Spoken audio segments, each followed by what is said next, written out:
Welcome back guys, welcome back to the channel. तो आज आप लोग के लिए मैं ले आया हूँ टीएमआई फॉर्म फिलिंग की वीडियो। माना थोड़ी सी लेट है बट अभी भी नहीं, क्योंकि टीएमआई देखिए पहली बार डीएनएस के लिए हम लोग के सारे बच्चों के लिए, आप लोग के लिए बेसिकली फेबररी में फॉर्म निकाले उन लोगों ने, तो इट्स अ फर्स्ट टाइम। तो बच्चों को काफ़ी ज़्यादा कन्फ्यूजन है कि किस तरीके से उनका फॉर्म बना है, क्योंकि देखिए बेसिकली अगस्त में जब फॉर्म बनना होता है it's a different thing, but February में फॉर्म बनना is a very different thing, क्योंकि बहुत से बच्चों को नहीं पता है किसको फॉर्म बनना है किसको नहीं बनना है। मैनी स्टूडेंट्स नोज कि उनके पास रैंक है तो they can fill the form. Many students doesn't know कि उनके पास रैंक है या नहीं है, कि कभी कभार एज लिमिट का भी क्राइटेरिया पड़ जाता है, कभी कभार कि किसका इम्प्रूवमेंट है, समथिंग एल्स एनीथिंग। तो इस वीडियो में सारे डाउट्स को क्लियर करते हुए मैं आपको पूरी प्रोसेस बताऊंगा कि how to fill the form of TMI for February batch DNS. ठीक है, तो लेट्स स्टार्ट, सीधे स्क्रीन पे चलते हैं। तो सबसे पहले मैं आप लोगों को बताऊंगा किस तरीके से कौन सी वेबसाइट पे जाना है, क्या सर्च करना है। आधे से ज़्यादा बच्चों को यही नहीं पता होता है कि कहाँ पे किस तरीके से। तो सबसे पहले हम लोग स्क्रीन पे जाते हैं एंड लेट्स सी। तो गाइस सबसे पहले आप लोग टीएमआई फॉर्म डीएनएस डालिए and after that go to the website. First website पे ही जाके आपको सीधे क्लिक करना है डीएनएस आईएमयू प्रोग्राम पे। तो you can see the official website of TMI, then you can scroll down, आप नीचे जाइए, then you can see over there click here to apply now. Okay, तो आपको इसी पे ही क्लिक करना है, then you can see there official page जहाँ पे रजिस्टर और लॉगिन के लिए है। तो let me clear very well कि रजिस्टर सिर्फ वही बच्चे करेंगे जो पहली बार आ रहे हैं, और जिन बच्चों ने अगस्त में पहले से ही अपनी आईडी यहाँ पे बना रखी है, जिन लोगों ने पहले से रजिस्टर कर रखा है, तो वो लॉगिन करेंगे। फर्स्ट टाइम यूज़र के लिए ही यहाँ पे रजिस्टर होगा। Again I am saying this, ठीक है। तो इस चीज़ के लिए ध्यान रखिएगा, वो अपनी सारी डिटेल्स भरेंगे इसमें। तो ये एक तरीके से आपका फाइल से एक अकाउंट बन जाता है टीएमआई के पास। ठीक है, आपकी डिटेल्स जाती हैं, फिर उसके बाद आपका रजिस्ट्रेशन होता है शुरू। तो जो बच्चे ऑलरेडी कर चुके हैं वो लॉगिन, जैसे देखेंगे हमारे बच्चे के ऑलरेडी यहाँ पे डिटेल्स वगैरह सब कुछ पड़ी हुई थी, उसका आईडी पासवर्ड वगैरह सब कुछ था। अब वो बच्चे जैसे ही लॉगिन करेगा, तो ये बच्चा वो है जिसने अगस्त में ऑलरेडी उसका फॉर्म भर रखा है, तो इसीलिए उसने लॉगिन किया है। तो आप देखिए कि उसके पर्सनल डिटेल्स ऑलरेडी कुछ यहाँ पे हैं। अब जैसे कि हम देखेंगे कि उसका फ़ोन नंबर ऑलरेडी यहाँ पे है, उसकी ईमेल एड्रेस वगैरह सब कुछ यहीं पे ही है। तो सबसे पहले आप उसका फर्स्ट नेम वगैरह अपनी डिटेल्स वगैरह यहाँ पे डालिए। दिस इज़ द थिंग, जहाँ ये वो वाला पेज है जिसमें आपकी पर्सनल डिटेल्स जाएंगी। तो सबसे पहले आप अपना डिटेल्स में आप अपनी नाम डालिए, अपनी सारी डिटेल्स एक एक करके डालिए। फ़ोन नंबर वगैरह, व्हाट्सएप नंबर अलग जाएगा, डिटेल्स सारी वही भरी जाएंगी। दैट इज़ कंपलसरी, ठीक है। रैंडमली जो बाकी आपको भरनी है नहीं भरनी है दैट इज़ योर विश, ठीक है। लेकिन जिनके ऊपर रेड स्टार है प्लीज़ मेक श्योर कि आप वो सारी डिटेल्स पूरी की पूरी भरें।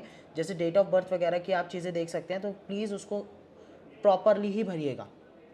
ईमेल एड्रेस वगैरह सब कुछ अपने सब भरिए। Blood group, as you can see height and weight के लिए, हाइट में आपको अपनी हाइट डालनी है इन सेंटीमीटर्स, वेट को किलोग्राम्स में। तो यू कैन सी कि यहाँ पे लिखा हुआ है shipping companies do not prefer candidates with BMI more than 25। यही बात हम लोग आपको हमेशा से ही बताते आए हैं कि rather than even in TMI also, बाकी मर्चेंट नेवी में ही बीएमआई जो मेडिकल क्राइटेरिया रहता है वो क्या रहता है आपका 25 ही रहता है।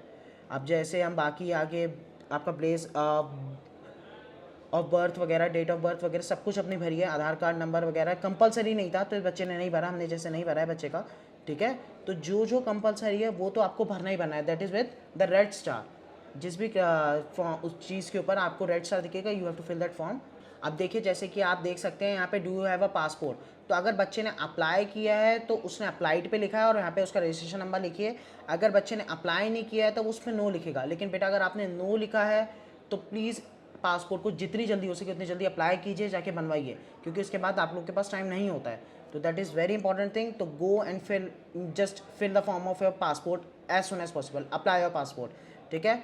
अगर अप्लाई किया है तो अप्लाइड पे क्लिक कीजिए और अप्लाइड रजिस्ट्रेशन नंबर वगैरह चीज़ें डालिए। डेट ऑफ एप्लीकेशन मतलब जब आपने अप्लाई किया था उस दिन की डेट, वो आपके वहाँ पे उसमें एप्लीकेशन नंबर पे होती है, साथ ही साथ में जो आपके पास फॉर्म आता है, ओके।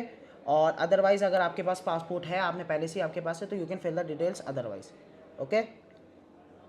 सो जैसे ही हम इसको करेंगे नेक्स्ट, तो वो अपने आप ही सेव हो जाता है। नेक्स्ट पेज पे जैसे ही हम लोग आते हैं, देन वी कैन सी कि यहाँ पे आपके एड्रेसेस वगैरह के लिए ये पूछा गया है। एड्रेस डिटेल्स हैं जो टीएमआई मांगती है। तो इसमें आप अपने कंट्री का नहीं, कंट्री मीन्स इंडिया ही आएगी यहाँ पे। तो बच्चा जैसे हमारा हरियाणा का है, राइट, तो हरियाणा वहाँ पे आता है, डिस्ट्रिक्ट में उसकी डिस्ट्रिक्ट आएगी, सिटी आएगी। कम्युनिकेशन एड्रेस लाइन में बेसिकली देखिए आप जो आपका एड्रेस है वही आप भरेंगे इधर, जो आपका एड्रेस इसमें है जहाँ पे आप अभी आप रह रहे हैं, ठीक है। कम्युनिकेशन एड्रेस लाइन मीन्स कि आपका जो एड्रेस यहाँ पे है, मतलब जिस टाइम पे अभी आप फिलहाल रह रहे हैं, डजंट मैटर कि वो आपके आधार कार्ड का है कुछ भी है, ठीक है, जहाँ पे आप अभी फिलहाल रह रहे हैं वो एड्रेस आप यहाँ पे भरेंगे।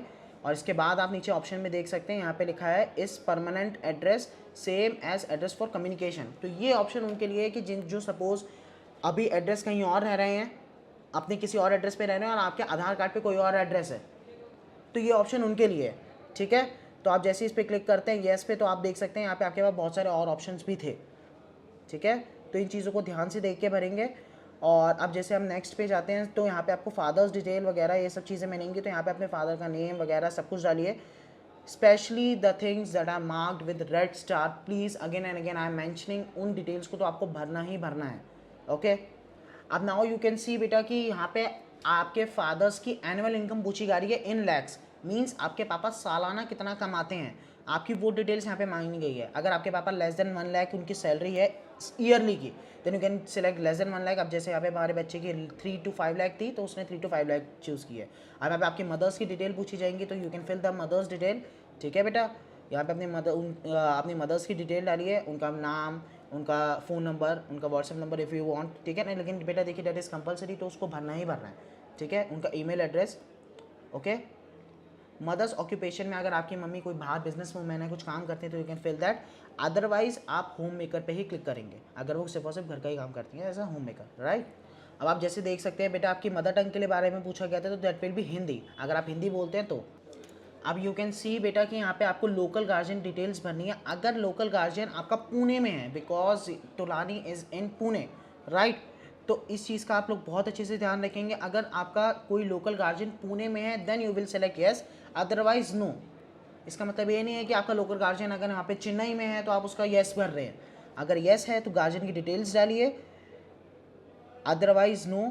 इसके बाद हम डिटेल्स फॉर स्टूडेंट्स इंश्योरेंस में, मतलब जैसे सपोज़ कभी भी आकर कुछ ऐसा होता है कि कॉलेज में किसी भी तरीके से किसी को अचानक से बुलाना पड़े, कुछ भी हो, तो कौन आएगा। तो वहाँ पे अगर कोई भी होता है तो you can write parents name वगैरह की चीज़ें होती हैं, तो वहाँ पे आप यहाँ पे उनकी डिटेल्स भरेंगे। जैसे यहाँ पे पेरेंट्स में उन्होंने अपने फादर का नाम लिखा है बच्चे ने, और इसके बाद अगर हम देखें तो यहाँ पे उन्होंने उनकी डिटेल्स वगैरह चीज़ें भरी हैं, ओके। अब रिलेशनशिप विद द कैंडिडेट, मतलब वो कौन है उनके, तो फादर एंड सन, ठीक है बेटा। देखिए अगर फादर्स ऑक्यूपेशन में आप इस चीज़ का ध्यान रखेंगे, now we will move forward. तो अब यहाँ पे आता है आपकी educational details, these are very important thing. ये पेज बहुत इंपॉर्टेंट है, इसको ध्यान से देखिए। यहाँ पे आपकी सारी डिटेल्स आएंगी कि कितने मार्क्स अभी तक आपने स्कोर किए, कि आपका एकेडमिक्स परफॉर्मेंस है। तो इसमें आप सबसे पहले देखेंगे आपकी 10th की डिटेल्स आपके यहाँ पे आपको भरनी होंगी, ठीक है। तो सबसे पहले स्कूल का नेम भरेंगे, कौन से स्कूल से आपने अपनी क्लास 10th की है, फिर उसके बाद कौन सा बोर्ड से की है, ईयर ऑफ पासिंग आपने कब किया। तो प्लीज़ इस चीज़ को बहुत ध्यान से देखिए। 2023 2024 अलाउड था तो हम लोगों ने वहाँ से सिलेक्ट किया है, ठीक है ना। अब ये जैसे 2019 2020 2027 28 29 23, ठीक है ना, तो ये 2030 ये वाले अलाउड नहीं है फॉर्म भरने। जो जो फॉर्म्स भरने के लिए अलाउड हैं वो आपको डिटेल्स यहाँ पे भरी हुई हैं। तो year of passing will be very important thing, यहाँ पे इस चीज़ को आप ध्यान से देखेंगे। रजिस्ट्रेशन नंबर और सीट्स वगैरह भरिए, ठीक है। फिर उसके बाद आपकी मार्किंग स्कीम्स, आपकी जो रिजल्ट आया था वो परसेंटेज में आया था, सीजीपीए में आया था, वो देखेंगे सिलेक्ट। अब मैक्सिमम मार्क्स बेटा देखिए, मैक्सिमम मार्क्स आपके 500 होंगे बेटा, क्योंकि आपका जो रिजल्ट होता है वो 500 out of he in CBSE specially. अगर आपके बोर्ड का अलग होता है तो you can say that obtain marks में 416, तो वो आपकी जो परसेंटेज है वो अपने आप ही कैलकुलेट कर लेता है, ठीक है।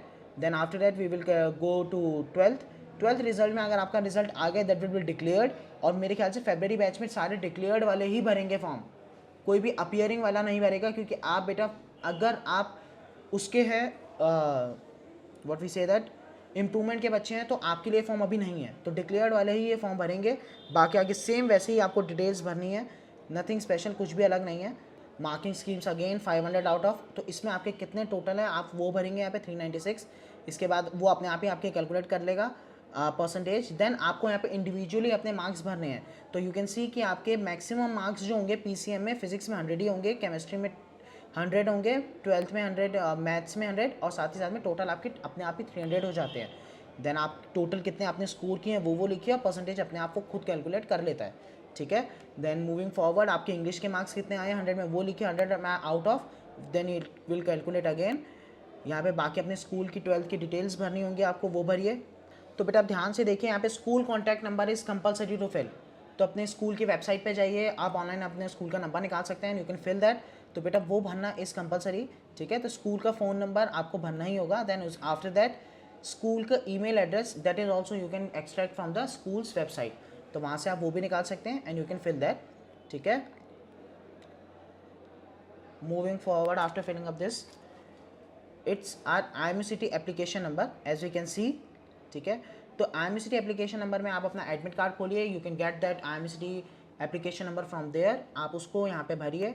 आफ्टर दैट बेटा आप अगर आपने NCC सर्टिफिकेट है तो यू कैन राइट दैट। अब इस बच्चे के पास हमारे यहाँ पे डिजी लॉकर नहीं था तो उसने यहाँ पे नो सेलेक्ट किया। अगर आपके पास डिजी लॉकर है तो it is much more very well बेटा, इंपॉर्टेंट थिंग डिजी लॉकर को येस कीजिए, नहीं है तो प्लीज़ बेटा as soon as possible digi locker बनाइए। मूविंग फॉरवर्ड, यहाँ आपकी सारी की सारी डिटेल्स आएंगी कि क्या क्या अभी तक आपने एक्स्ट्रा करिकुलर एक्टिविटीज़ में कुछ अचीवमेंट्स हैं तो आप यू कैन फिल आउट, ठीक है। तो इसमें आपके पास ऑप्शन रहते हैं, स्कूल अगर आपने इंटर स्कूल जीता है, सिटी जीता है, स्टेट जीता है, नेशनल जीता है, तो आप सारे भर सकते हैं। किस डेट को जीता है, कब जीता है, वो भी आपको यहाँ पे फिल करनी होगी, you can see that from your certificates. अब जैसे इस बच्चे ने यहाँ पे फुटबॉल चैम्पियनशिप जीती थी, राइट, तो इसने यहाँ पे ये भरी है 8 मीन्स अगस्त में जीती थी 2025 में। Now this is vocational and training courses undertaken, अगर आपने कोई स्पेशली कोई कोर्स लिया है या कुछ भी किया है कुछ एक्स्ट्रा कोर्सेज में तो आप वो मेंशन कर सकते हैं इस चीज़ में। तो बेटा देख सकते हैं इसके बाद this is the most important thing जो आपको TMI फॉर्म्स में बहुत ज़्यादा ध्यान रखनी होती है, स्पेशली TMI फॉर्म्स में ही होते हैं ऐसे TMI फॉर्म्स के। अगर आप TMI का BTech भरते हैं, BSc भरते हैं या फिर आप DNS भरते हैं तो ये तीनों फॉर्म्स में स्पेशली सेम रहता है, क्योंकि TMI इज़ अ कॉलेज और TMI बेसिकली ध्यान रखता है इस चीज़ के लिए कि वो इक्वली सब बच्चों को अपॉर्चुनिटी दे। तो बेसिकली वो आपका अलग से रिज्यूमे कभी भी नहीं मांगता, CV नहीं मांगता जैसे बाकी कॉलेजेस मांगती हैं, तो वो इसमें आपकी सारी डिटेल्स पहले ही लेता है। तो this is completely your resume और CV।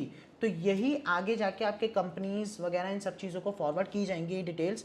तो बेटा देखिए जैसे यहाँ पे लिखा हुआ, how do you intend spending your time after completing class 12th final exams before joining college. तो बेटा इसमें एक सिंपल आंसर मत लिखिएगा, अच्छे आंसर्स लिखिएगा, क्योंकि it will denote your CV, ये रिज्यूमे की तरह आपका यूज़ होने वाला है, तो इस चीज़ का आप हमेशा ध्यान रखिएगा। तो प्लीज़ इस चीज़, अब जैसे देखिए आप बच्चे को देख सकते हैं उसने यहाँ पे प्रॉपर आंसर्स लिखे हैं, क्योंकि it will represent his CVs, ठीक है ना, इसके CV को ही वो रिप्रेजेंट करेगा। तो इसमें प्लीज़ अच्छे आंसर्स ही आप लिखें, ठीक है। You can take help from these, हमने इसीलिए इसको विजिबल रखा है ताकि आपको एक बार पता चल सके कि किस तरीके से आपको आंसर्स लिखने हैं, ठीक है। वीकनेसेस में आप इस चीज़ का प्लीज़ ध्यान रखिएगा, मैं पर्सनली आपको एक्सपीरियंस के साथ बताऊंगा। वीकनेस आप लिखते हैं, बहुत अच्छी बात है, आपने लिखी है, लेकिन बेटा उसको इंटेंट यही शो करेंगे कि now this is not my weakness, I have worked on it, I have started working on it and I have improved. Okay, इस चीज़ को आप ध्यान रखिए, क्योंकि अगर आपने प्रॉपरली अपनी वीकनेस दिखा दी है तो वो एक गलत नेगेटिव इम्पैक्ट भी रखता है किसी भी कंपनी के सामने, ठीक है। इसके बाद बाकी डिटेल्स भर के नेक्स्ट पे जाएंगे, तो यहाँ पे अब आपकी डॉक्यूमेंटेशंस के अपलोड होंगी चीज़ें। तो यहाँ पे प्लीज़ अगर आपने डिजी लॉकर के साथ उसको कनेक्ट कर रखा है तो यहाँ से चीज़ें आप फैच कर सकते हैं, अदरवाइज़ यहाँ पे आप मैनुअली भी अपलोड कर सकते हो। तो प्लीज़ ध्यान रखिएगा, फोटोग्राफ आपकी GPG उसमें जाएगी फॉर्मेट में, बाकी सारी चीज़ें आपकी PDF फॉर्म्स में। सब कुछ भरिए, एक बार फिर से एक बार इसको यहाँ पे देख लीजिए, this is declaration by the candidate, इसको बहुत अच्छे से पढ़ेंगे, ठीक है। एप्लीकेशन का नंबर होगा यहाँ पे, एप्लीकेंट का नंबर, आपका नाम होगा, ठीक है ना, आपके पापा का नाम होगा, पेरेंट्स का, ठीक है। और फिर इसके बाद हम चाहो तो बेटा यहाँ पे जाके आप प्रीव्यू पे जाके क्लिक भी कर सकते हैं, ठीक है। अदरवाइज आप सीधे यहाँ पे मूव फॉरवर्ड करेंगे तो यहाँ पे आपको 888.60 पैसे यहाँ पे भरने पड़ेंगे, you can pay over there. इसकी पेमेंट पूरी कीजिए, जैसे ही पेमेंट पूरी करेंगे तो यहाँ पे एप्लीकेशन नंबर, पेमेंट ट्रांजेक्शन वगैरह सब कुछ आएगी। आप चाहें तो यहाँ पे प्रिंट भी कर सकते हैं एप्लीकेशन नंबर को, आपका फॉर्म कम्प्लीटली फिल हो चुका है, ठीक है। अगर कोई भी, देखिए ये फॉर्म आपका तो हमने फिल करवा दिया, अगर आपको कोई भी डाउट रहता है कि सर यहाँ कोई प्रॉब्लम होती है, कोई भी पेमेंट में कुछ रह जाता है, कुछ भी होता है, तो you can directly contact to TMI। Otherwise अगर कुछ फॉर्म में भी हमसे मिस आउट हो जाता है और आपको कुछ भी डाउट रहता है तो you can comment down below, comment section में कमेंट कीजिए, we will definitely reach out to you, आपके डाउट्स को क्लियर किया जाएगा। But all the best guys, TMI के फॉर्म्स को बहुत अच्छे से भरिए, और specially that resume part, again I am saying this, क्योंकि वही आपके कंपनीज़ के पास डायरेक्टली जाता है, उसी से ही कंपनीज आपको जज करती हैं और फिर आपको मेल्स मिलते हैं for the interviews and their other process, further process के लिए, ठीक है। तो please all the best for your February batch, hope you get selected and thank you so much. जय हिंद, जय भारत, जय माता दी।